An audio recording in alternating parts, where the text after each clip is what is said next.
हाम्रो मैदानमा गोरु प्रवेश गरिसकेको हुँदा हामी निरन्तर औपचारिक कार्यक्रमतिर अगाडि बढिरहेका छौँ।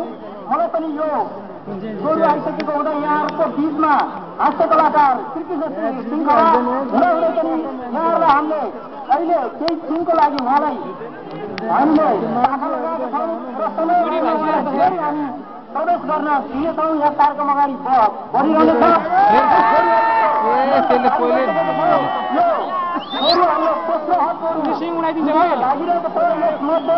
यस गोरु वडा नम्बर 8 का वसन्त हिमाल र वडा नम्बर 6 का विष्णु प्रसाद हिमालका गोरुहरूको प्रतिस्पर्धापछि हाम्रो कार्यक्रमहरू औपचारिक रूपमा अगाडि बढिरहेको छ।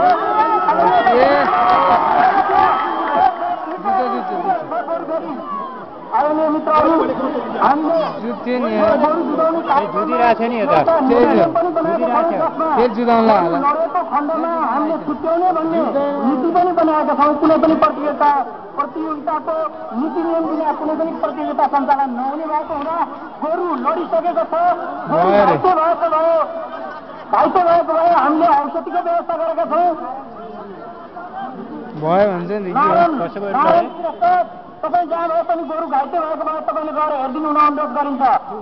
विष्णु प्रसाद ढकाल तपाईँको गोरु घाइते भएको भए हाम्रा भेटनरीका चिकित्सकहरू यहाँ हुनुहुन्छ।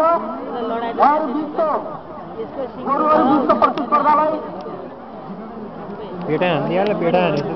आदरणीय दर्शक महानुभावहरू